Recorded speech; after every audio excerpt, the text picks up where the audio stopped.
Question number 20 या फिर आपकी बुक का 90 हो सकता है। Balance sheet of Graham limited, मैं यहां लिख देता हूं, आपकी बुक का क्वेश्चन है 20 या 90 होगा। ग्राहम लिमिटेड की बुक में करना है जैसा क्वेश्चन नंबर 19 किया था, सेम क्वेश्चन नंबर 20 वैसा है। बैलेंस शीट दे रखी है, क्वेश्चन के बाहर बोल रहा है न्यू ग्राहम लिमिटेड ने उसको टेक ओवर करने का कहा है, फॉर्म करने के लिए नई बिजनेस बनाएंगे, नई कंपनी बनाएंगे न्यू ग्राहम लिमिटेड के हिसाब से।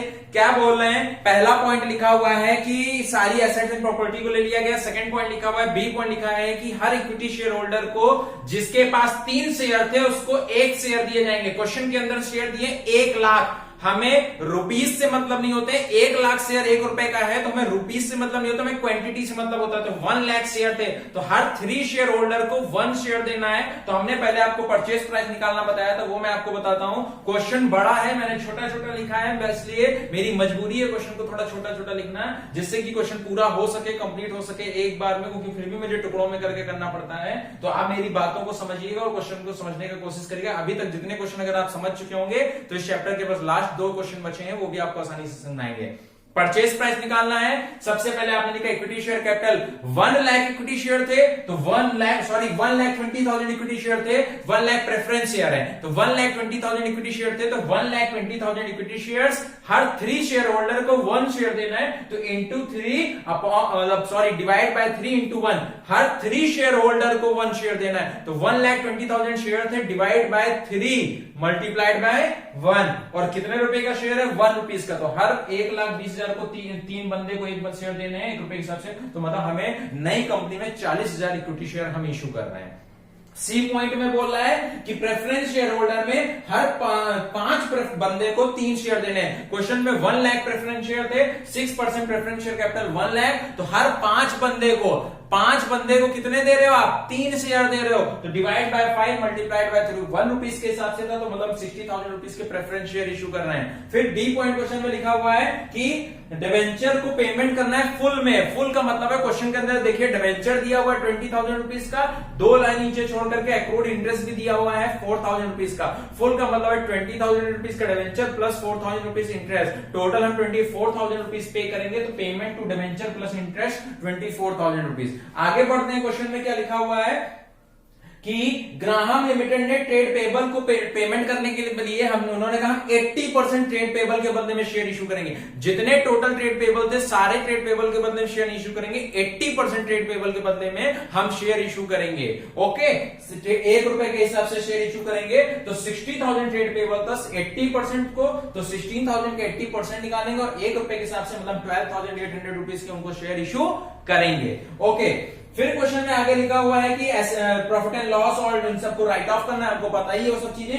फिर क्वेश्चन में अगला पॉइंट लिखा है जी पॉइंट, कि कह रहे हैं कि कंपनी ने कहा कि हमारा जो डिविडेंड देना था उस डिविडेंड के बदले में हर 20 प्रेफरेंस शेयर होल्डर को 1 शेयर देंगे।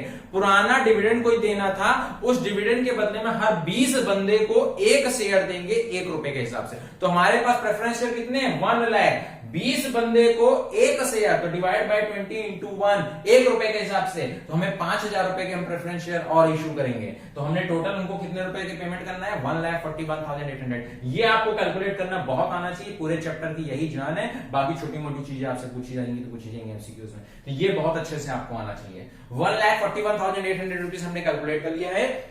जनरल एंट्रीज में आते हैं। ऊपर थोड़ा सा मैंने लिखा हुआ है, मैं आपको दिख नहीं रहा हूं, मैं बता देता हूं। मैंने लिखा है general entries in the books of Graham limited. पहले ग्राहम लिमिटेड बुक में जनरल एंट्रीज करेंगे, फिर इन the books of new Graham limited. अभी सिर्फ आप इतना समझिए, क्योंकि क्वेश्चन है बड़ा, पहले इतना समझ लीजिए, फिर मैं आगे बताता हूं। परचेज प्राइस आपने समझ लिया, आगे देखिए रियलाइजेशन, कंपनी लिक्विडेट होती है तो रियलाइजेशन के डेबिट में ऑल एसेट डेबिट की जाती है। रियलाइजेशन अकाउंट डेबिट लिख करके जितनी क्वेश्चन के अंदर प्रॉपर्टी लिखी थी, property, patent, inventory, trade receivable, cash and cash equivalent, सारी चीजें रियलाइजेशन के डेबिट में कर दी। Realisation account debit to patent, to property, to inventory, to trade receivable, to cash and cash equivalent. नीचे लिख दिया being the transfer of asset. सारी एसेट डेबिट करी, एसेट डेबिट होता है और एसेट बिकती है तो कहां लिखते हैं, क्रेडिट में। कितना रुपए हम पेमेंट कर रहे हैं, 1,41,800 रुपीज। हमने ड्यू 800 रुपीज ड्यू कर दिया।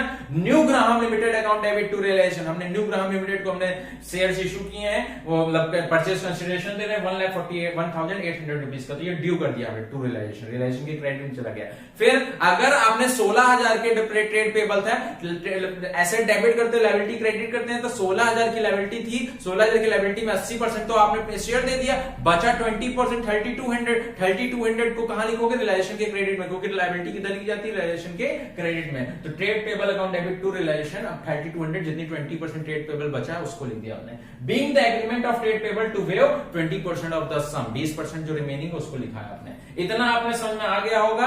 परचेज कंसिडरेशन रियलाइजेशन के डेबिट में ऑल एसेट, रियलाइजेशन के क्रेडिट में जो आपने परचेज कंसिडरेशन ड्यू किया है और जितनी लायबिलिटी बची थी उसको रियलाइजेशन के क्रेडिट में लिख दिया। इसका स्क्रीनशॉट लेना है तो लीजिए, फिर मैं आपको इधर कंप्लीट आगे क्वेश्चन दिखाता हूं।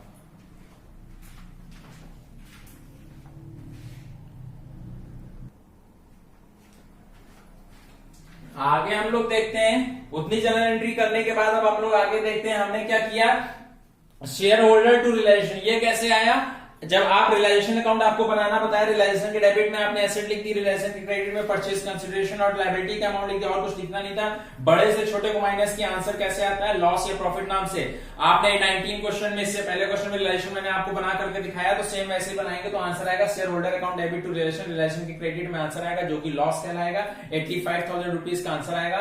तो आप जो लॉस आता है वो कौन बियर करता है? Share holder. तो एंट्री करेंगे share holder account debit to realisation 85,000 rupees. Narration लिखेंगे बीइंग लॉस ऑन रियलाइजेशन। इतना करने के बाद अब हम दिखाएंगे कि 1,41,800 रुपीज जो मैंने ड्यू किया वो हम किस रूप में इनको पैसा दे रहे हैं। तो हमने एंट्री करी, इक्विटी शेयर दे रहे हैं, 6% प्रेफरेंस शेयर दे रहे हैं और बाकी रिमेनिंग हम कैश में पेमेंट कर रहे थे। तो इक्विटी शेयर कितने रुपए के दे रहे थे? आपने शेयर दिए थे 40,000 शेयर, वो इक्विटी शेयर होल्डर को इशू किए थे। फिर आपने इशू किए थे आपने इसके बाद आपने ट्रेड पेबल को 80% ट्रेड पेबल को 1 रुपीज के हिसाब से आपने इशू किए थे 12,800 रुपीज के। 40,000 प्लस 12,800 आपने टोटल इक्विटी शेयर इशू किए थे 52,800 रुपीज के।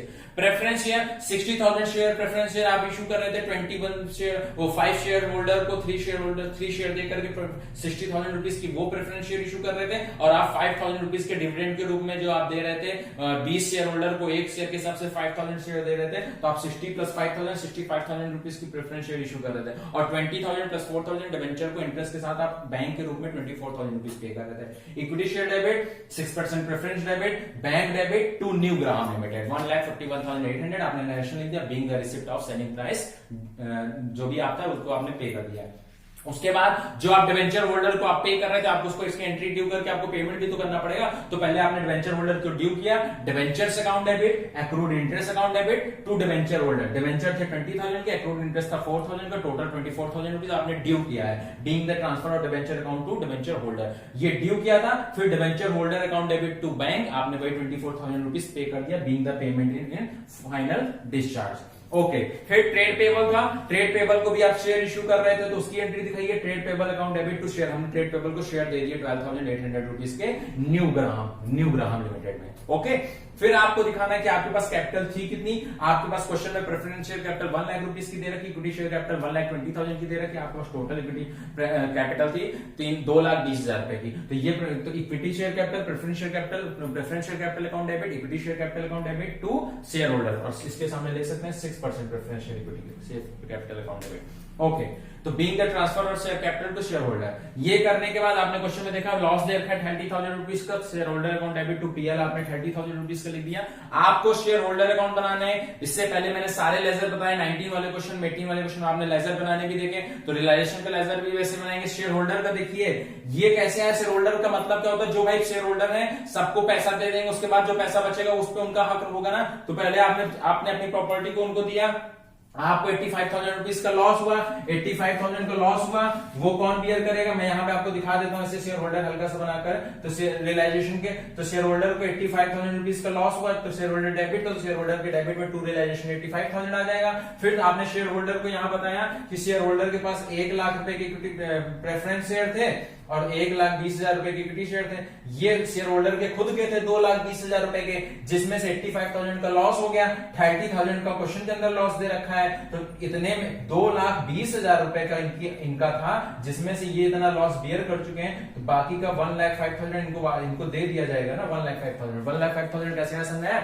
2,20,000 कैपिटल दे रखी क्वेश्चन के अंदर, 30,000 क्वेश्चन के अंदर लॉस दे रखा है और इन्होंने 85,000 का और लॉस बियर किया। तो 2,20,000 जो क्वेश्चन में कैपिटल थी उसमें से 85,000 और 30,000 माइनस कर देंगे।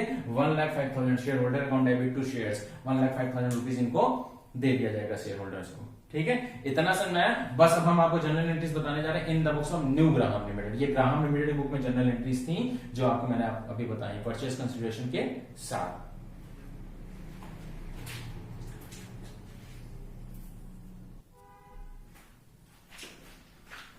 इन the books of new Graham limited से दो जनरल एंट्रीज होंगी, एक परचेज करने की और एक पेमेंट करने की। परचेज करने की एंट्री के लिए इन्होंने जैसे प्रॉपर्टी खरीद रहे हैं, क्वेश्चन के अंदर आपने देखा था प्रॉपर्टी दी हुई थी, प्रॉपर्टी में इसमें बोल रहा था ना कि प्रॉपर्टी को उसमें पीएल से माइनस कर दीजिएगा।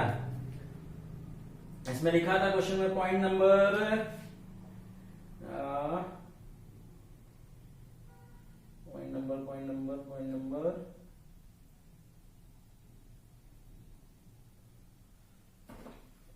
ओके, देखिए पॉइंट नंबर इसमें लिखा हुआ था इसमें कि प्रॉपर्टी को पीएल से माइनस कर देना है, डेबिट बैलेंस एफ पॉइंट पे लिखा था। तो अभी मैं आपको दिखाता हूं, पहले देखिए बाकी चीजें देखिए क्या लिखा हुआ है। इन्वेंट्री आपने लिख लिया, ट्रेड रिसीवेबल लिख लिया, कैश एंड कैश इक्विवेलेंट लिख लिया।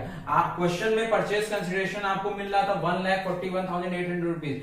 ये आपको मिल रहा था 1,41,800 रुपीज का आपको परचेज कंसिडरेशन मिल रहा था। ये आपने प्रॉपर्टी वैसे की वैसे मिल रही। क्वेश्चन पॉइंट नंबर एफ में लिखा है कि पेटेंट को ट्रेड रिसीवेबल को प्रॉपर्टी और पेटेंट को patent and debit balance of profit and loss to be write off कर देना है। तो देखिए समझिए 1,41,800 रुपीज मिल रहा था, इन लोगों के बारे में कुछ नहीं कहा तो वैसे वैसे उतार लिया आपने 36,000, 24,000 एंड 1,000। तो बड़े से छोटे को माइनस कर दिया। जो हमारा आंसर है ये राइट ऑफ का मतलब होगा जो बैलेंस होगा वो हमारा किस नाम से जाएगा, प्रॉपर्टी के नाम से जाएगा। पेटेंट एंड प्रॉपर्टी एक ही होगी क्योंकि पॉइंट नंबर एफ में लिखा है debit balance of PL and property को राइट ऑफ कर देना है। तो जितने रुपए था उतने में से माइनस कर दिया तो जो आंसर आएगा वो हमारा किस नाम से जाएगा, प्रॉपर्टी के नाम से जाएगा। तो ये हमने ड्यू कर दिया, property account debit, inventory account debit, trade receivable account debit, cash and cash equivalent account debit to Graham limited 1,41,800 being purchase of assets of Graham limited. ये जनरल एंट्रीज हैं in the books of new Graham limited में। जब आपने ये due किया तो अब Graham limited को आप पेमेंट करोगे। कैसे पेमेंट करो, to share capital to bank. Bank में 20,000 प्लस 4,000 आप पेमेंट कर रहे थे, 24,000 वो हो गया। एड जो आपने शेयर कैपिटल कितने रुपए की दी है, 65,000 रुपीज की प्रेफरेंस शेयर और इक्विटी शेयर रूप में थे 52,800 के, उन दोनों को जोड़ देंगे 1,17,800 1,17,800। ओके, तो ये एंट्री हो गई Graham limited to share capital to bank. आप क्वेश्चन कंप्लीट हो गया इस चैप्टर का।